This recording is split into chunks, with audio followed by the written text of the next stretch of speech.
Hello, hello, hello, and welcome to another episode of TacoBytes, your daily bite of Degen, episode number 307. We have Lorenzo with us. Good morning, GM. How are you, sir? Hey man, happy to be here, and thanks for having me on. Super excited to be here. Yeah, no, I'm excited you're here, and I know that there was some technicalities around like 2 a.m. this morning. Unfortunately, I was passed out asleep trying to be bright-eyed and bushy-tailed for you today. But then the universe wanted to make sure that it was and always is the worst show on Twitter. No worries, no worries. Yeah, I mean, I'm really happy to be here and be able to talk and tell a bit more about Zebek and Nautilus. Yeah, and so I know there was a request, and I'd love to stick within that request. So I want you to sort of lead today's show a little bit on what we're going to be doing, and But then what I want is I want this show to be so horrible that you want to come back to make it better. Okay, fair. All That's right, that's a good strategy. that we'll be able to cover everything else that you missed out on. So let's stop it. Let's start beyond the pyramid. Let's start with you. Cool. Yeah. What has been your Web3 journey? Of course, happy to tell you guys a bit. So, I think I got into space probably late 2015, early 16. So yeah, I think way before the first kind of Bitcoin fork of BTC Cash. And yeah, I mean, back then I was living in Latin America, and I was always I was already kind of trading, Bitcoin, Ethereum, and other stuff for people. So that's kind of how I got into the space, and then yeah, professionally got into it in 2017, 18. Yeah, creating basically a small TC desk with one of my college buddies, because yeah, basically, I was trading and basically doing the role of a broker for more than a year. So I had the contacts. I know pretty well, how the pricing, what people wanted, and obviously like other actors were kind of coming towards me for to buy Bitcoin and Ethereum, and so that's kind of how I started, yeah, in the space. Okay. I know for me, I don't really want to call it as an OTC. I'll just call a spade a spade. I ran a sports book. Cash, Okay. cash coming in, and I wanted less cash to go out, and people were taking Bitcoin that took Bitcoin, and so I ran a computer lab as I partitioned half the hard drives as CPU miners back in 2012. So can you explain what's a sport book exactly? Because I'm So curious. parlay tickets. So Okay. uh, you know there would be five options for a weekend, like college football. You pick the Okay. winner. You pick five winners out of a ticket. 5 to 9 odds. Yeah, I mean, Yeah. betting is you're based in the US, right? Yes. Yeah, yeah, like sports betting is huge over there. I mean, I guess here also, I don't know. I'm not really into betting and all that stuff, but definitely like the sports industry is just like gigantic over there, and like betting around that and everything. So yeah. Yeah. No. And my favorite was NASCAR. So I ran pro football, college football, and NASCAR, and you know, I think the smartest thing I did with that, probably the smartest thing, is I actually declared it on my taxes. I declared my Okay. win on my taxes because I'm like, the IRS will come after me, and so So I what just what what year was this? 2012, 2013. Wow. Okay. Yeah, A long time ago. yeah. So it was a while ago. I got out of it. Someone wanted to buy my book, and they were willing to pay me cash for my Bitcoin. Bitcoin was around $250 at that Yeah. time. I got like 225 in cash, a coin, and I was happy as a Yeah. clam. you know. Wow, Uh, super interesting. Kind of very special and peculiar way to get into the crypto world. I like it. Like that's a different story yeah. than what you usually hear. Hey, it was one of those things where I was bored with my life. I was I just started to get over the anger and stuff in my life, and I was a young buck. I didn't feel like people owed me anymore. The world owed me anymore, and the Satoshi white paper really rang to me on uh, how how to be a good person. It literally was a formula that it was better to be good, and to no longer worry about what other people were doing. And so it was my job to be a plus one, Okay. you know and because that's sort of how I see it. You know it's with proof of work, it doesn't matter how many bad actors there are, and it doesn't matter how many good actors there are, as long as there's plus one. you know Yeah.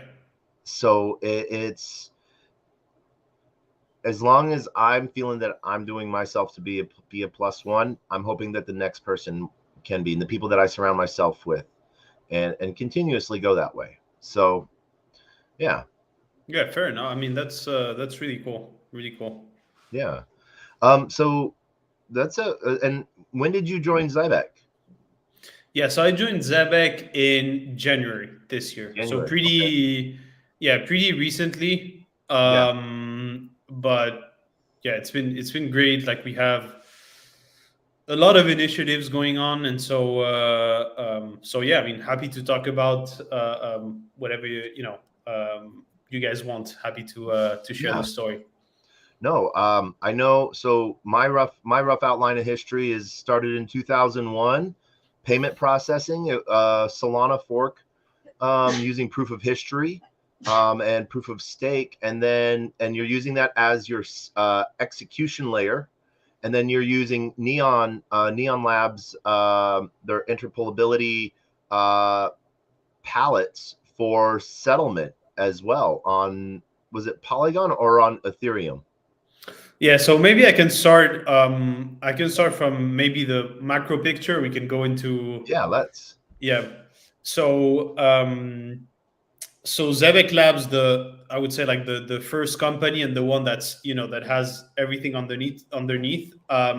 Started um, yeah, I think a year and a half ago. So I wasn't there, but yeah, year and a half, 2 years ago, and they started as an app on Solana. Um, and basically, what we're trying to do, because the product is still going on, obviously, it's still live, and it's basically a crypto payroll app. So it's a way to connect, your Phantom or MetaMask wallet. You can deposit on it, and basically with that, you have many of the functionalities of payroll and being able to transfer, make payments. You have a multi-sig also. So think of it like if you're a project and you want to pay maybe a contractor or maybe your employees like in stable coins, for example, or you want to vest a token, or you have to, whatever you need to do with tokens, you can basically use the app. Set up the multi-sig with maybe like I don't know 2 or 3 other C-level managers or whatever, whoever you deem fit to do that, and then you can set up like a recurring stream. So I would say, okay, like I want to pay you like every month. I want to pay you this, and we have like a pretty cool technology which is like continuous streaming payments, which you can do on Solana because it's very cheap, and you basically get paid like linearly. So instead of receiving your funds like once a month or once every 2 weeks, you get them linearly over that period of time. So if you're paid like once a month, you literally see incoming your payments by the second, which is really cool for many reasons. And so we have that also. We help like projects to vest their tokens. So if they need to distribute their tokens to employees or to investors, that's also something you can do on the card. And so that's how it really started, like the story. And like we're doing, I mean, very well. I think we have like more than 250 million on TVL. several projects using it, and yeah, and we're adding more and more features. So that's kind of how it started. After that, we did we were on Solana, and we initially were created there, obviously, but we wanted like more teams and more people to be able to use the product, right? Which makes sense. And so Yeah. we decided to make a push like into BNB, the BNB ecosystem, and the near blockchain at some point. And so that's something we started like later last year. And that we've been pushing quite hard. Obviously, because like Solana has its own VM, the app is really different. It's you connect like with Phantom. Now it's like MetaMask with BNB, and so we had to basically not make it from scratch, but almost. And that's also something that we've been doing, and we've onboarded other kind of BNB projects. And then yeah, on top of that, October, last year, we decided obviously to go and build our own layer. Basically, we thought, look, like there's, the space is changing like really quickly. Obviously, like you're familiar, we have this, monolithic against modular kind of blockchain battles. We have still like after 2 years, which is like very, very surprising. We had like the OJs like Solana, Avalanche, whatever, but now like we still have a lot of teams, raising money for their own L1, and like I think that's super interesting because we thought like this was gonna stop, eventually because there are like too many L1s, but yeah, it really hasn't, and I think people are still investors, and in general, I think the scalability problem hasn't been resolved. A lot of people are trying new things, and so we thought we could we could play our own game and have a shot at doing something quite interesting, and so that's why we started Nautilus basically. Yeah. So Um, that's a bit. Nautilus chain is the child of, we can do this our own way. And you guys did some interesting things with the chain as well. So execution is on one layer, settlement is on another, and so you're not necessarily considering yourselves an L1 per se, it's an L3. Yeah, I mean, yeah, I think these terms of kind of getting really, really blurry, like in general, because like, I mean, if you look at the space right now, you obviously have, um, so you have like Cosmos like chain, like that use a hub, or that have their own like the hub as a security, or they have their own token, and they basically manage like their own set of validators. But now you also have with Optimism and Arbitrum, obviously, that are like generalized L2s. You have people taking that stack and basically building another separate L2, like Coinbase, base, for Yep. example, L2. Yep. And then which is still generalized because like people are going to be able to build apps on top of it. That's kind of what Coinbase wants. But there are also like other teams. I think like Frax announced this week that they're going to launch their own L2, and we're going to have basically like roll apps, right? Like roll ups for like app specific, custom execution basically. And so and on top of that, and then like as you said, you can settle like on Ethereum, Arbitrum, Optimism, like scroll all these L2 like obviously settle on Ethereum, and then very much aligned with Ethereum, but you can do pretty much whatever you want. Like Celestia is coming out obviously as a DA layer, so you can build your roll up and settle on Celestia. Now there's even Eigen layer. You can restake like Ethereum. So yeah, the term is getting super, super blurry. I think like the big picture for Nautilus is the following, and it was kind of it is our thesis is that like there aren't many chains still that are very cheap and that can scale to thousands of TPS basically. And so obviously there's Solana, and it's a very good project, and we started over there, but if you want to, that kind of TPS, you basically have to, use either the Solana VM, or now, the Aptos VM. There are a couple of other VMs, and so it's not super easy for developers. And we still wanted, this to be kind of massive. And so we said, look, like we still want to use Solidity, and so we're using Eclipse, which is like a modular roll up stack. And so what this allows us, aligning, our project with their project, is basically being able to write, in Solidity. But as you said, like Eclipse, I think is has integrated kind of Neon Labs, and so you can also use the Solana VM. So you're still getting the parallelized transactions and like the high TPS, and then the goal is basically to be able to settle on, different choices. And so EigenLayer still not on mainnet, Celestia neither. And so I think now they're running kind of a proof of concept Eclipse. I think on Ethereum, or I'm not sure, even maybe on a server. And so, but ultimately, like, if we see this like in 6 months to a year, obviously the choices will be kind of Celestia, Ethereum, EigenLayer, and a bunch of other. And so, yeah, we want to give flexibility to the devs to be able to build a bit, what they want. That's kind of our thesis. Yeah. And so you're doing a couple different things with your chain to sort of, be a little different, but for, faster transactions, and that, parallel transactions. So and then there was a cool little hook that I saw within the paperwork that I was reading, is so your execution, your settlement are separated.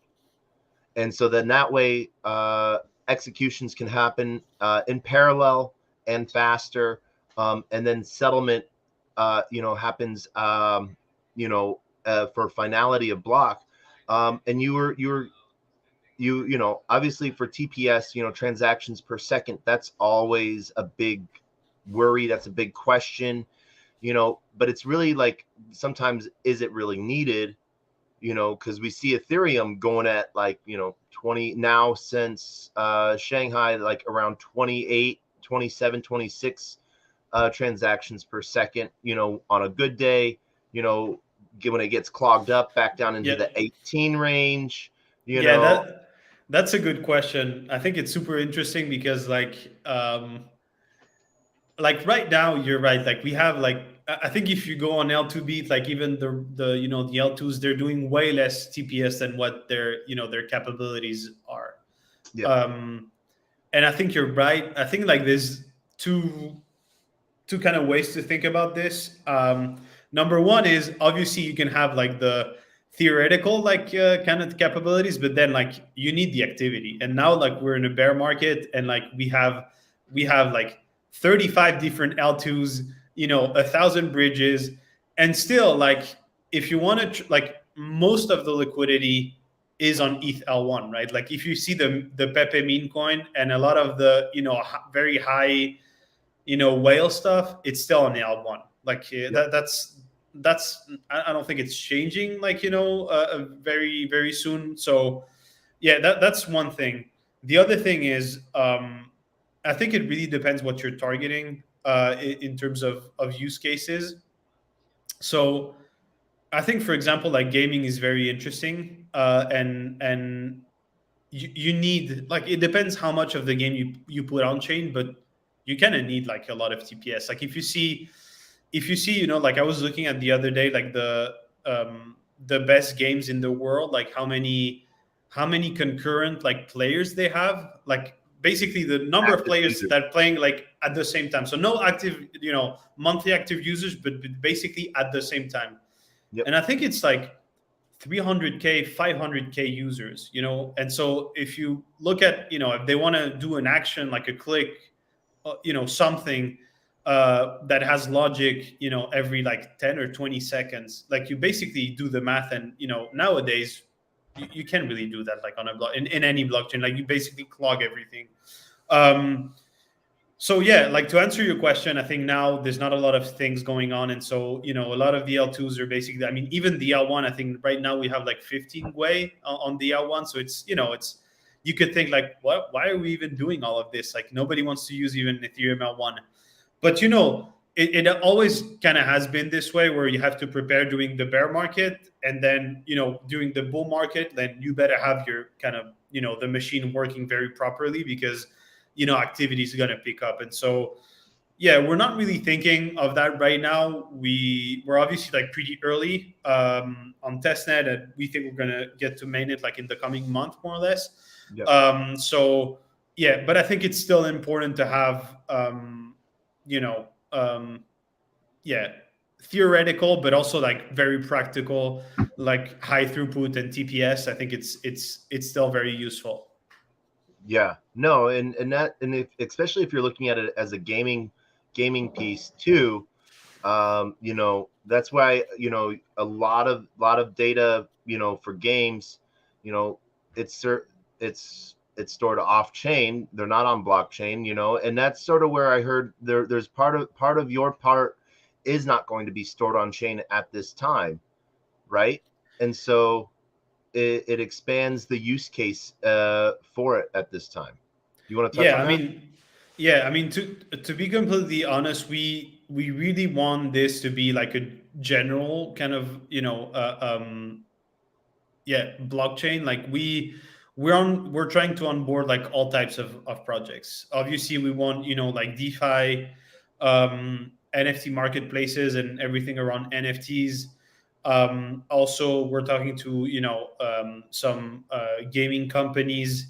So yeah, I mean, obviously I don't think we're gonna see anytime soon kind of a full on-chain game. I don't think that's going to exist in the near, like the coming 2 or 3 years, to be honest.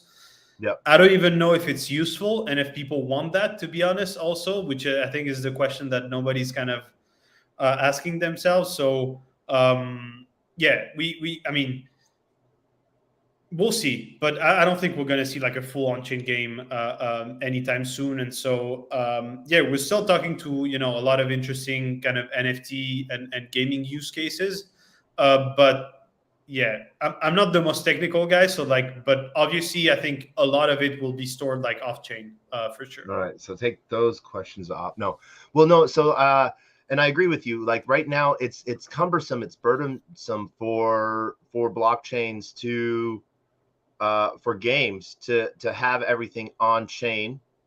Like you said, not only that, but some of the processing power needed behind it. The data just can't be stored on chain. you know and so we see like the games that are fully on chain right now that I see are mostly prediction model based games. They're racers where you pick some variables, Yeah. and then simulations are ran, and then randomly one of those simulations are picked. Exiled racers on Moonbeam, for instance. Yeah. Did you play did you take a look at Zed Run? I don't know if you were like the horse kind Yeah, of Dead racing. Run. Yep. So Yeah. yeah, on Polygon. Yeah, no. Yeah, I they I were had they were like huge like a year. I mean, they had a lot of people. I remember, and like people were doing like real money, just having basically springs and like selling the horses. It was like a real economy. Like to be honest, a year and a half ago, I was really surprised because like the game. I mean, if you can even call it a game, but like the UX was really bad. It was basically just these crystal horses like running, Yep. but I thought like the idea around it was is still like very very interesting. Yeah, no, it picked up almost so like Axie Infinity in a way. You Exactly. know, Yeah. um, the cats didn't fight; they had Discord, Yeah. and it was one of those things to where um, we got to see a lot of the possibilities, I think. And so I think one of the easy routes, and I'm going to call this an easy route, but it's still, there's a lot of game economics within it, is card games are really popular on chain because those are real Yeah. Interesting. click through Yeah. command pieces and stuff like that. So I think I, there's a team that has like raised real money that is doing basically on-chain poker or something like that, like a tournament, poker tournament. I think yeah, that could definitely, I think it's way easier to do.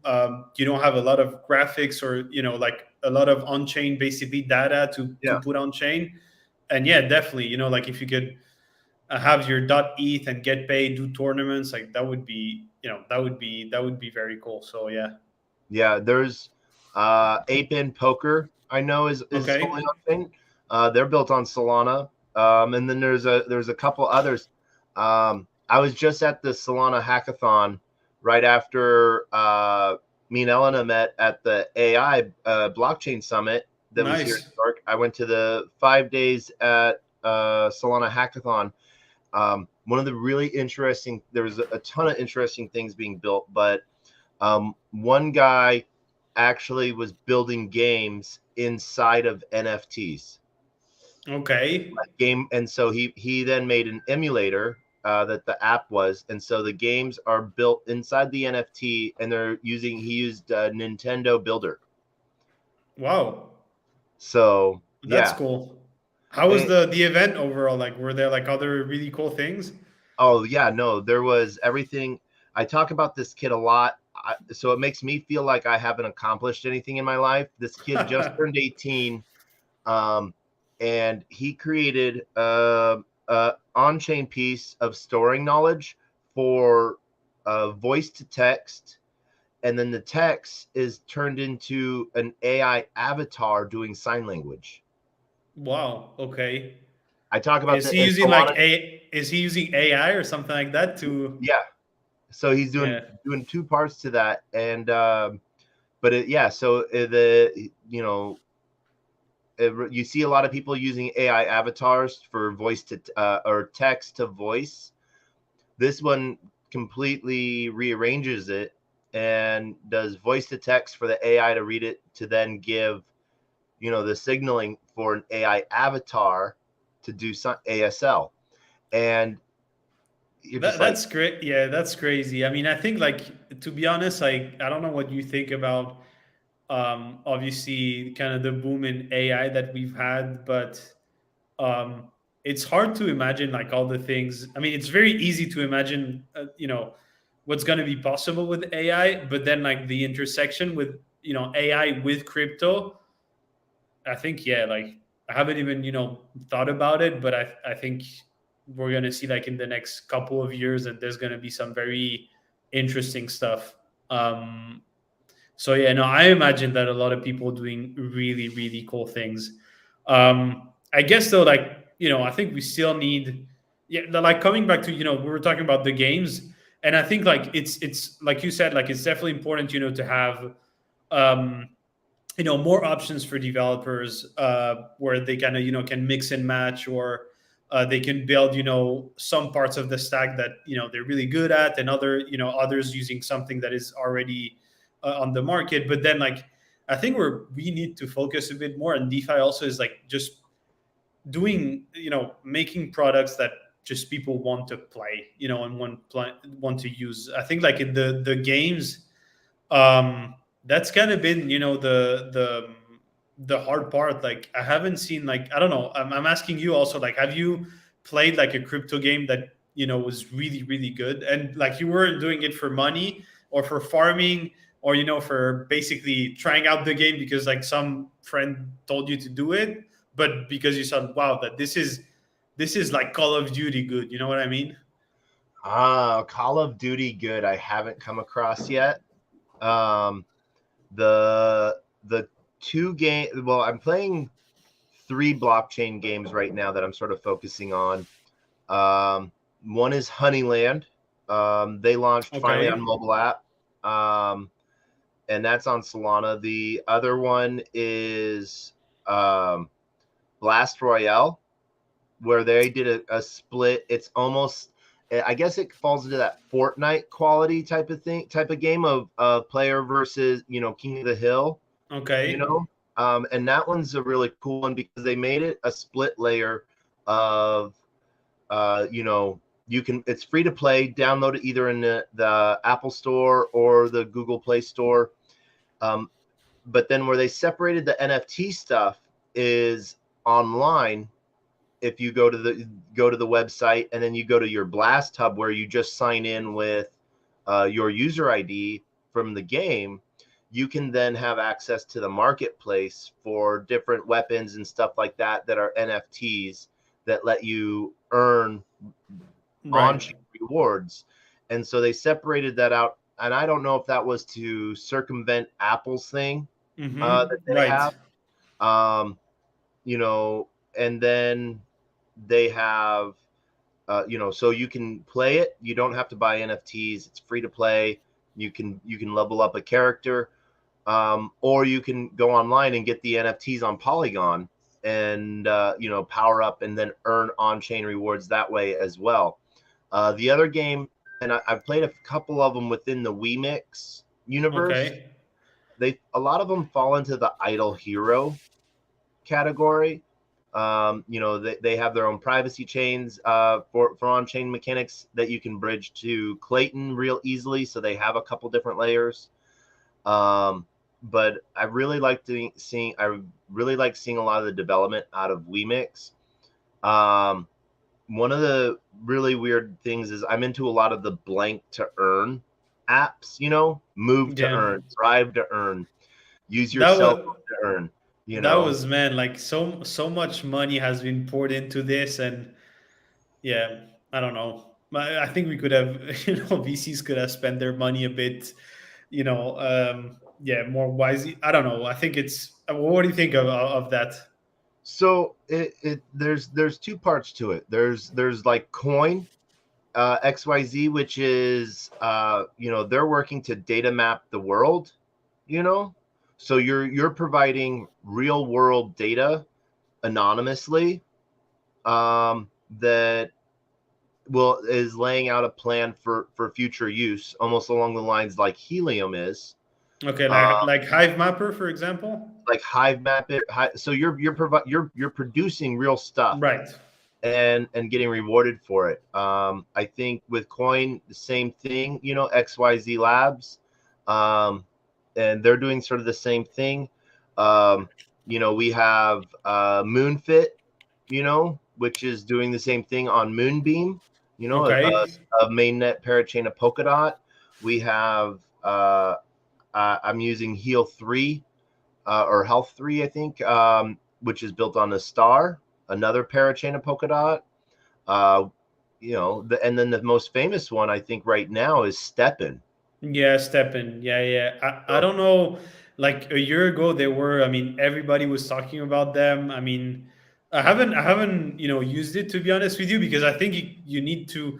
I think the problem it has been also like the tokenomics, like this dual token, kind of mechanism that hasn't really worked. And also, I think they were relying. I mean, I think 80% of the volume was basically like southeastern kids, in Southeast Asia, like farming, these shoes and rewards and getting like I don't know, $10, $20 per day. Um, yeah, I mean, obviously, I think that there's a big difference, as you said, like something like Render, like Hive Map or Helium, where you're providing a service that someone wants, right? Like someone is ready to pay for, you know, 5G connectivity or like,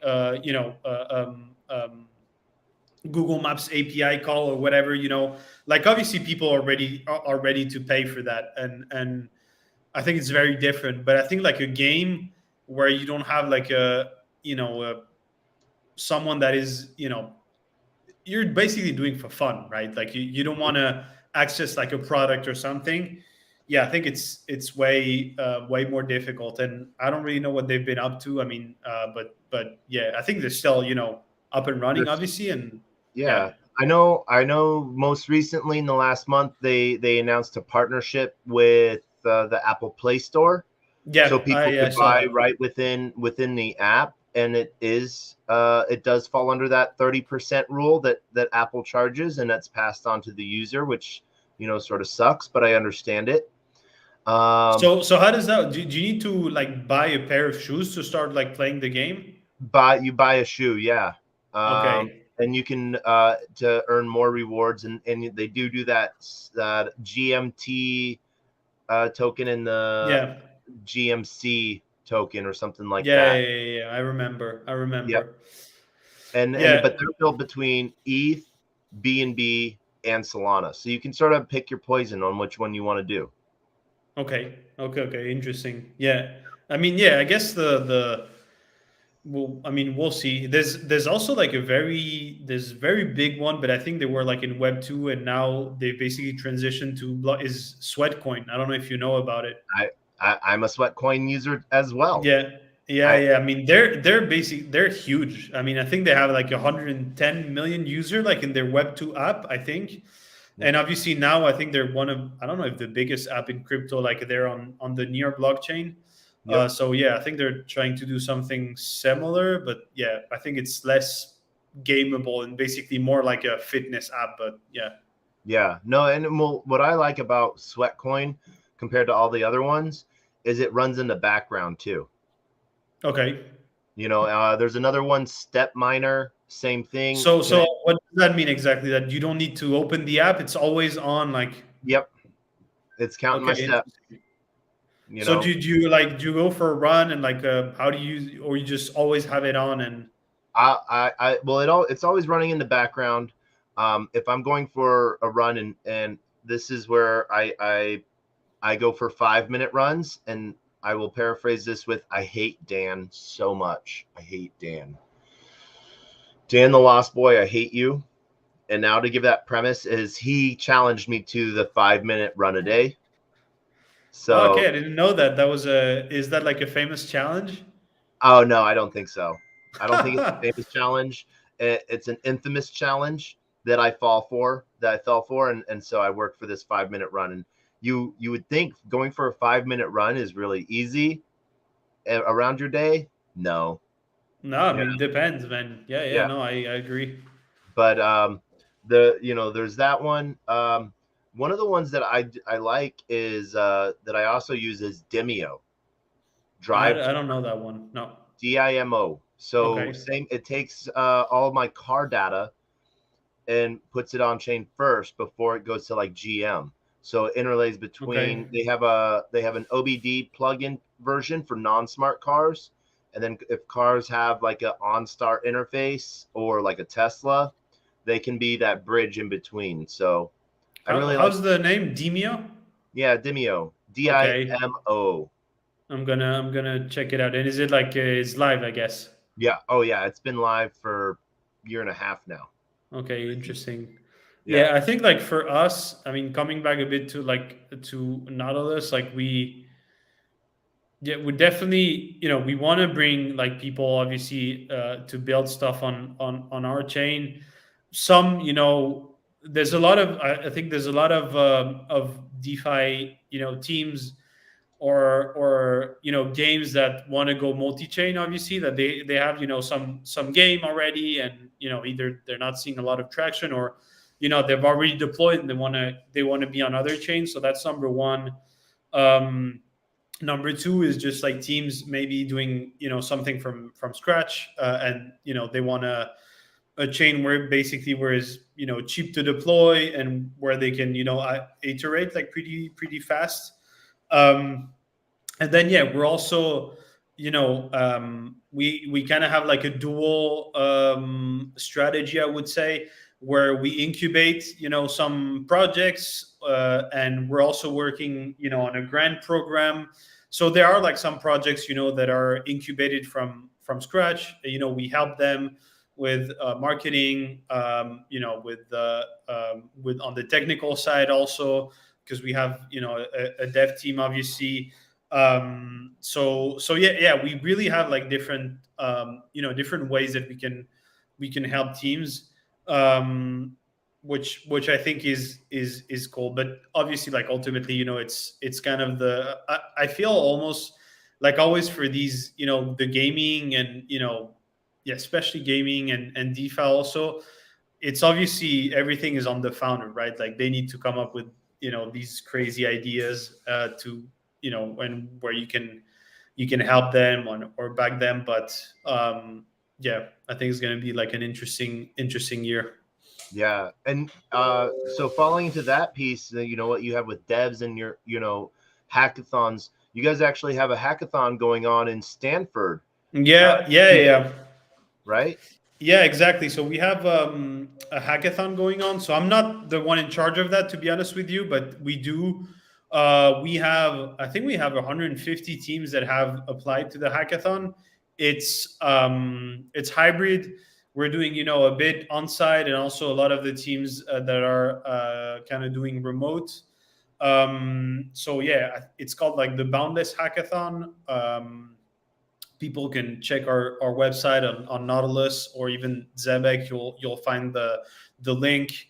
And yeah, hopefully that's always been for the other L1s also an opportunity to meet like new devs or people that are very curious. They want to build something, but they don't have like a co-founder. Or they don't know where to start, and so yeah, we're doing that, and hopefully some cool ideas and projects can come out of that. And I think the prize is pretty high. I think it's pretty standard in terms of I think there's a top three, and like they win a prize. I think it's like 300K in total USD. Yep. So yeah, I mean, obviously really interesting if you're, I don't know, a solo guy, or you have a small team of three people. We obviously encourage people to DM me or even anyone, JJ, in the team for more info, because yeah, that should be very fun. Yeah, we posted that link everywhere real quick, and so that went out to the YouTubes, the Twitches, and Awesome. everyone else joining in and watching wherever you're or watching this over. And so, you touched on that big piece too, that it's remote, so people don't have to be there in person. And so, what do you like?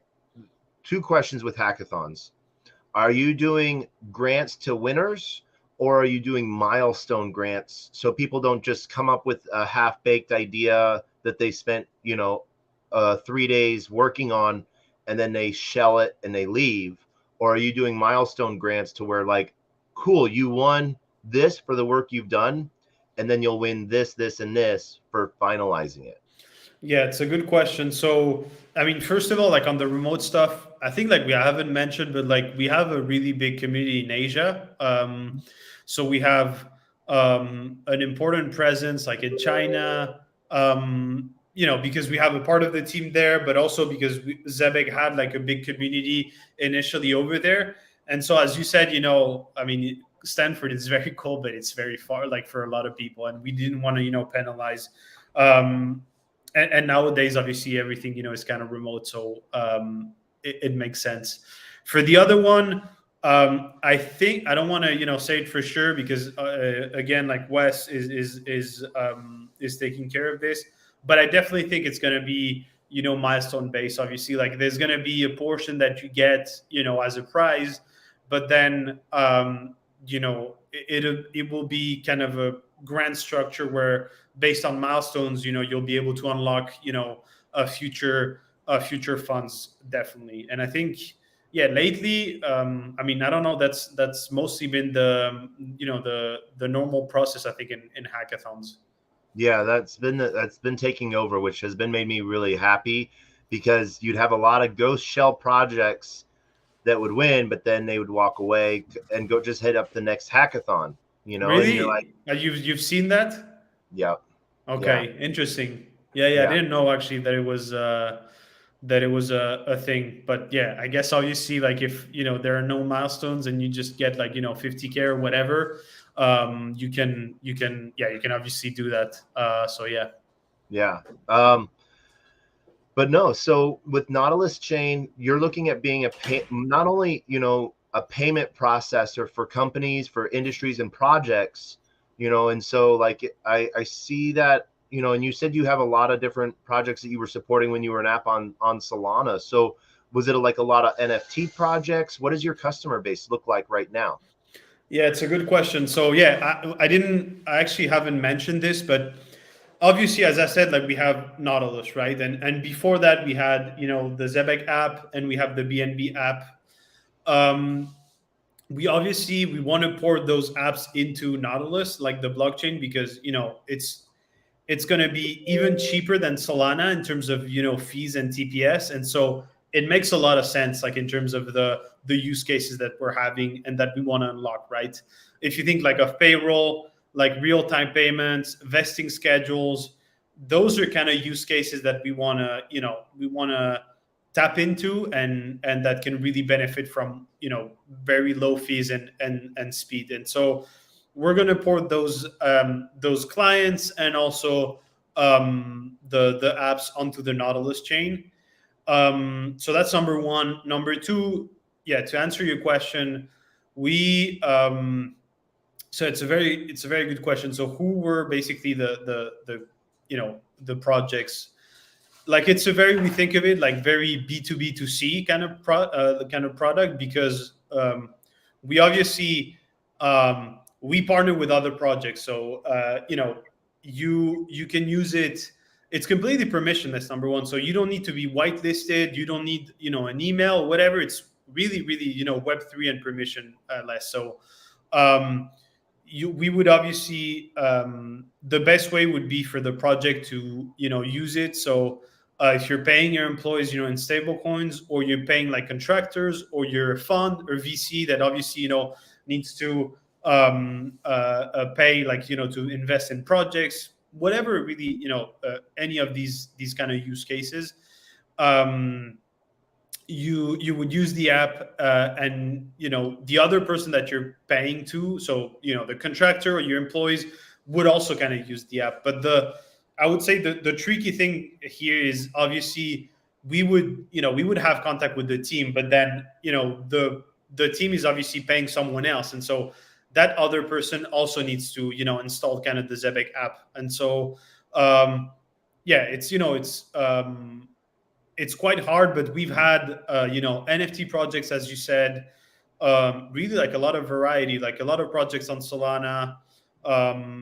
Yeah, not only NFT, DeFi projects, projects that wanted to vest their token. So, for example, you need to distribute your token to your team or even your investors. Nowadays, it's done like very manually. You basically have an Excel spreadsheet with the name of the investor, and it depends on the vesting schedule. Like if they're vesting once every quarter, you send, like it's very cumbersome. And so yeah, so I would say our user base is very much diverse, yeah, nowadays. Nice. And what are some of the things that are building for like the everyday degen or the everyday person that's just doing things? Because adding yet another chain to someone's wallet, you know, um, what can they find right now on Nautilus? And Nautilus is on testnet. Yeah, so Nautilus is on testnet. So we've gone like through a number of audits, and we're still doing one right now. And so yeah, we're very much like on the testnet phase, and as I said, like we're hoping to roll out the mainnet like in the coming month. So right now, to be honest, like in terms of degen stuff, you can use like a couple of dexes and stuff like that, but yeah, it's still like testnet money basically. Yeah. But I think like on the Zebek app side, which has been continuous like development since it started, we've launched, and we're continuing to launch like in other regions and countries, a crypto card. So now, like as I said, you have this kind of dashboard and crypto payroll app. But imagine like being a contractor or even a degen or whatever, like receiving some funds. And now what we've done, we've linked this app to a crypto card, and so you can basically use it like in real life. It's basically like an off ramp. And so Yeah. this is really something that we think is very cool. We're excited about it. Obviously, there are like other cards like in the market, but again, like our thesis is going with really the lowest fee possibles, like lowest fees. We don't charge on ATM withdrawals and stuff like that. And so we're really going kind of for the masses. And so yeah, we think it's great having obviously your app, and then being able to use it kind of in the real life and buying stuff. And so you can deposit, I think, to use the card like USDC, USDT, ETH, and Sol. I guess I think I'm not sure. I need to check that out. But yeah, so we're pretty excited about that, to be honest. Nice. And that lays a really good infrastructure layer of sort of banking the bankless in a way, and that's what a lot of infrastructure projects were ignoring for a long time. They were looking at just the industries, and providing for that, but then providing an off-ramping solution to be able to use their crypto to buy everyday items is a huge accomplishment. So hats off. Yeah, I think, yeah. I mean, it's a really good point that you make. I think number one, like we've had, like regulatory wise, like a lot of existing crypto, cards, debit cards that have kind of faded away.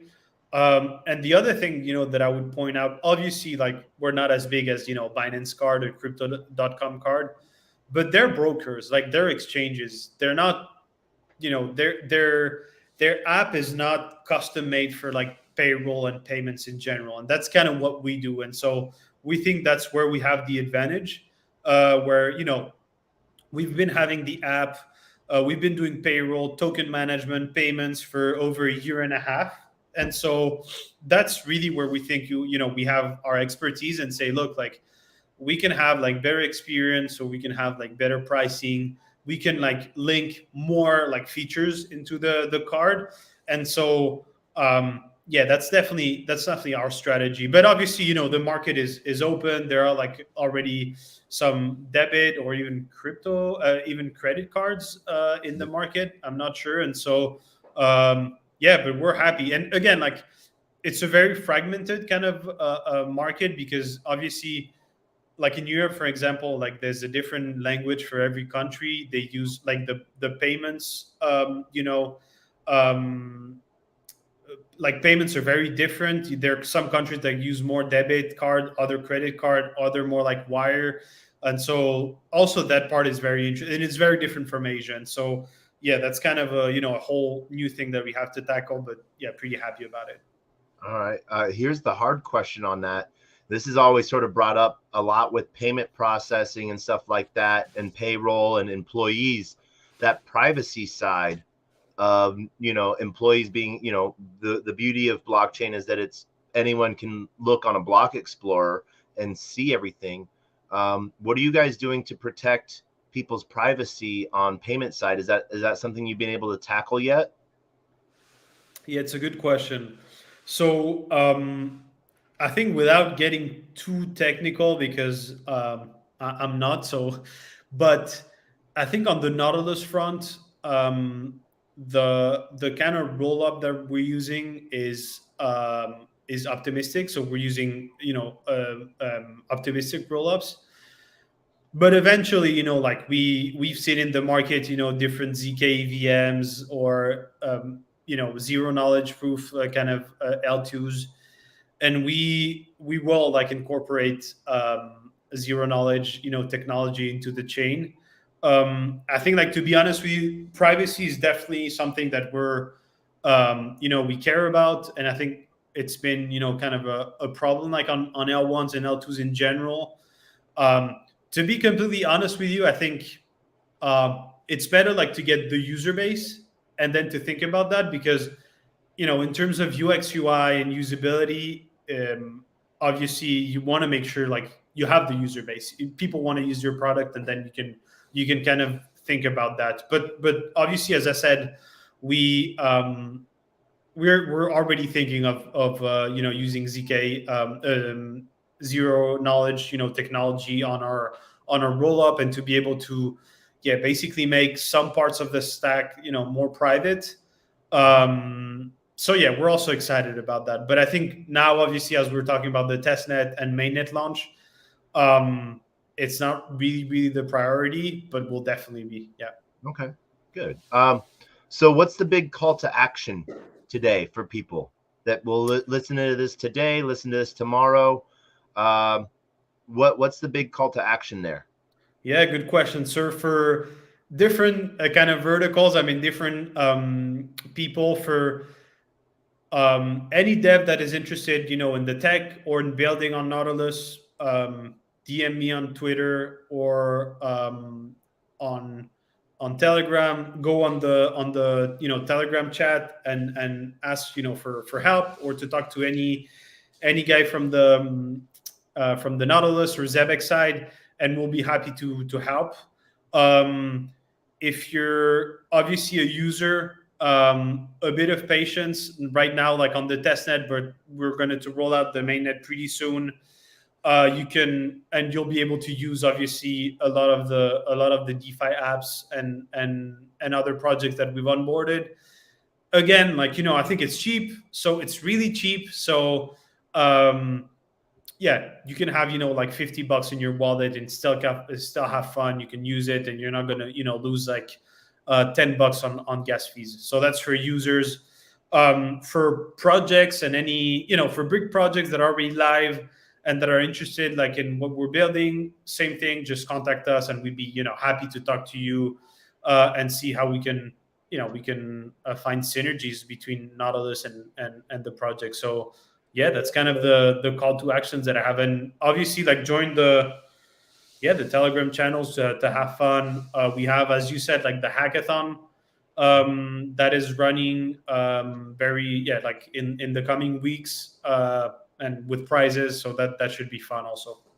Nice. Yeah, no, we just posted the Telegram chat and all the things, as well as your link 3. Awesome. So people can find you pretty much anywhere. And that's, one of the cool things. You have a really good built out list of different ways to connect with you guys, both through Telegram, Twitter. Yeah, and we answer like really quick because we have that's kind of the cool thing. We have a lot of people in different time zones. So if you hit up like on Twitter or even Telegram, like some community manager or even someone that's working at Zebek or Nautilus is going to pick up the message. So that's pretty cool.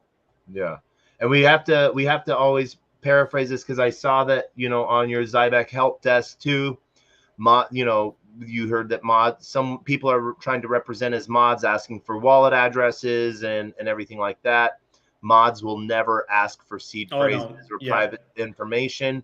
Your public key, your public wallet address is all you need to try to figure out what's going on if there's something wrong. But always do it in the main chat. Exactly. Yeah. Thanks for that. Info. I mean, that's exactly as you said. Like the mods or anyone, we're not going to ask you for seed phrases, anything. We're not even going to DM you like on Telegram. So if someone reaches out, it's probably not us. So yeah, be careful out there. Yeah. What is the coolest thing coming up on the horizon that has you most excited? Whether it's Zybeck, Nautilus. Let's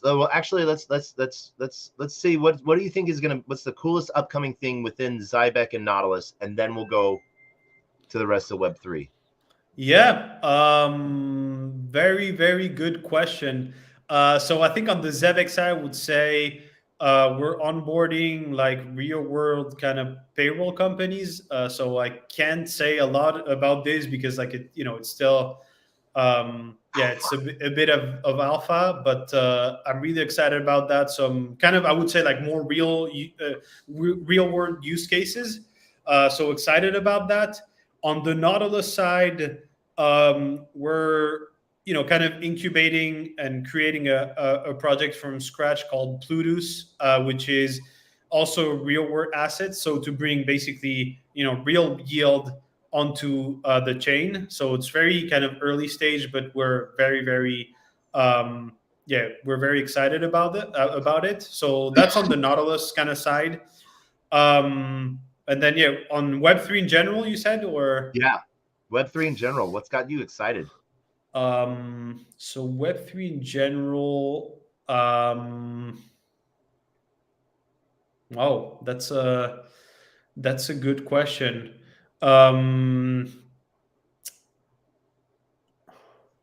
That's a good question. Like in Web3, we've kind of been like in a bear market, so we've kind of had the same the same topics, I think I'm gonna stay like with gaming, because I think like we're gonna have the first like very good teams, like games coming out. I think like now Q2 Q3, and I'm very curious, to kind of see what's how it's going to play out, and how good these games are going to be. I mean, Bored Apes also, they're, I think they're preparing something pretty huge. So yeah, that's number one. Also number two, maybe like more like real world assets on chain. So like we talked about it, Render, Helium, Hive Mapper, but also I guess more finance and institutional stuff, like interest rate swap, like um, fixed term kind of loans. That type of stuff, like TBLs on chain. MakerDAO is already doing that, but I think like there's way more potential for new products and that type of stuff. So I'm also quite excited about that. Okay, cool. That's What about you? Oh, me. I think we see industry partners come in, Web 2, Yeah. there is a lot of fear around that, especially lately, how the US regulation stuff has been going. And they've been battling, um, and so I guess having their day in court is actually pretty exciting. Yeah, true. Um, So you mean like because Coinbase in yeah, specifically? yeah, it's one of those things to where it's I see it. I'm calling you a vegan without proving you don't eat meat. Yeah, yeah, that's a good You analogy. know, and so um, I think what will happen is we'll have clarity. I think is the biggest thing that's needed. We see. I got to meet Monday. I got to meet with Crypto Monday here in New York. I go to wherever Hmm. I'm at in the world. I try to go to a Crypto Monday. And it was some of the speakers were for luxury brands that are coming Okay. on, that are on chain already, and working on their UI and their user experience, and how do they recognize customers that they might not actually know are customers or future Right. customers. And so there's a lot of cool stuff going on there. Um, you What know, I think yeah, it's interesting that you mentioned Coinbase. I'm just like a bit afraid. I mean, everybody is so bullish, like on Coinbase, just winning the case. I'm just a bit afraid, of the of we might be like too optimistic, and what happens like if I don't know. Obviously, like every I think the thing is like the industry is very we love like Coinbase. Obviously, it's been one of those companies kind of foundational in the space. But the thank you, reality is like I don't. Sorry. thank you, Coinbase Ventures. Yeah, Yeah, but yeah, we don't know how long it's going to take. Obviously, the case like probably a long time. yep, But yeah, obviously everybody wishes the best for them and kind of the case. And yeah, it's kind of the whole industry against the sec. It seems, right. yeah. And this is where I see it, like people think that this is like an end of days type of thing. This is not an end of days battle. This is just saying, like, hey, we think these things are securities, so you need to do this a certain way, and without actually labeling them as securities. And so it will do a couple things. It will lay out groundwork for ways to do it, and to let the everyday person be part of it. I think that that's one of the big things that the blockchain brings, is letting anyone participate. Like you said earlier, permissionless, you Yeah. know, not needing a centralized authority to give permission to interact and be part of. And I think that will lay the groundwork. But the other side of it too is, right now, these companies can just literally move offshore, move out of the United States, and then they're not under the jurisdiction in the United States.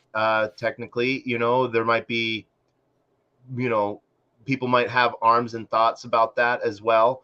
But that's the solution a lot of companies have figured out, and not to be under the jurisdiction of the United States. And so it, Right, but like we Coinbase, don't care.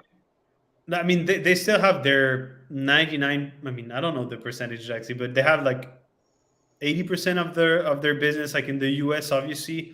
So they can go offshore and yeah, I guess like, have another entity, but they're gonna have to settle like the thing in the US. I mean, they have still Oh their yeah, huge customers. So yeah, yeah, I agree. And I think they've launched, I think they've launched like derivatives offshore. Like they've launched, they a have. couple of products that are very interesting, I think. And obviously like FTX has kind of left a void. And obviously, people um,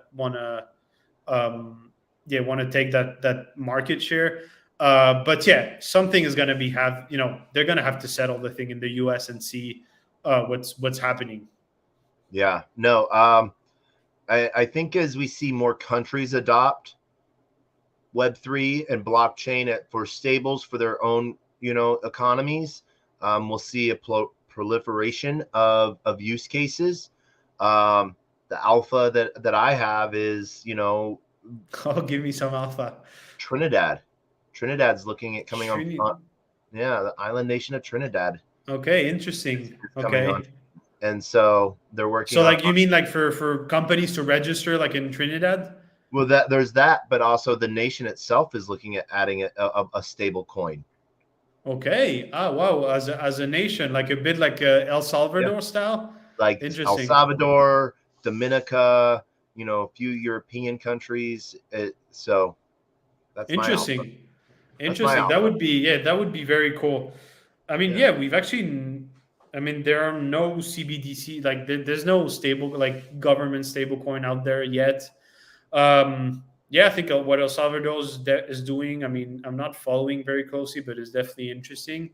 And Yep. they have their whole like volcano project, like like mining Bitcoin and with volcano energy and all that stuff. Yeah. But yeah, that's actually really interesting. I'm gonna look into that. Yeah. We could talk for hours, but I want to be respectful of your time, respectful of those listening in. And so we're gonna bring this to a close, and we're gonna end this the Yep. same way we end every show.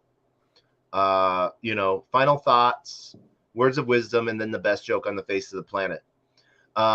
And so, uh, final thoughts, Lorenzo. And Lorenzo, thank you so much for joining us today. No, it was a pleasure. My pleasure. It was great talking about everything that we have going on at Zebek and Nautilus. So no, really was my pleasure, and the conversation was. I mean, an hour, more than an hour. It was like it seems like it was like 5 minutes. So I'm Yeah. really happy about it. Something of how do we need to close this again? So I want your final thoughts. Final thoughts on On anything. Anything. What are your final Yeah, thoughts? I mean, final thoughts for people. Yeah, be optimistic, keep experimenting, use the products. Don't listen to what Twitter is saying or whatever. Use your products yourself. Be careful, obviously, very careful. Um, yeah, but generally, like, be optimistic and try to use the products and make an idea, for yourself.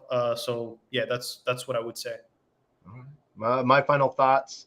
Uh, Please check out Nautilus Chain. Please check out Tybec. And some more alpha. Check out Moonbeam, Parachain, EVM Parachain of Polkadot. They even use the neon palettes as well. So there's some cool Interesting. stuff building out. And that's my final thoughts. And now on the spot, 10 seconds, words of wisdom, Lorenzo. Words of wisdom, meaning. Give me some words of wisdom. Oh, that is hard, man. Um, I don't know. I'm always gonna repeat what I said earlier. I don't really have words of wisdom. Yeah, you do. Say them. Just say them. First thoughts. First epiphany. Now, be like again, play around with things. Be optimistic in life. Yeah, don't get discouraged, and have like first principle thinking. Like use things. Make your own idea, and yeah, don't listen too much to other people. That's what I would say. All right. And I always close with my words of wisdom. A closed mouth cannot be fed, and you cannot feed a closed mouth. meaning if no one knows you're looking for opportunity, opportunity cannot come a knocking. And if opportunity comes a knocking and you don't answer, it will keep on walking. Well, that, my friend, way wiser than I mean. I like that way more. So I'm actually happy that you're closing with this. Ha! This is how we close every episode, and then we close with the best joke on the face of the planet. It is done out of love, but this is as honor of those that have come before us and those that have led the way. We end with the best knock knock joke on the face of the planet. Are you ready for this? Okay, I'm not really I'm not really used to knock knock jokes, but okay. Knock knock. Who's there?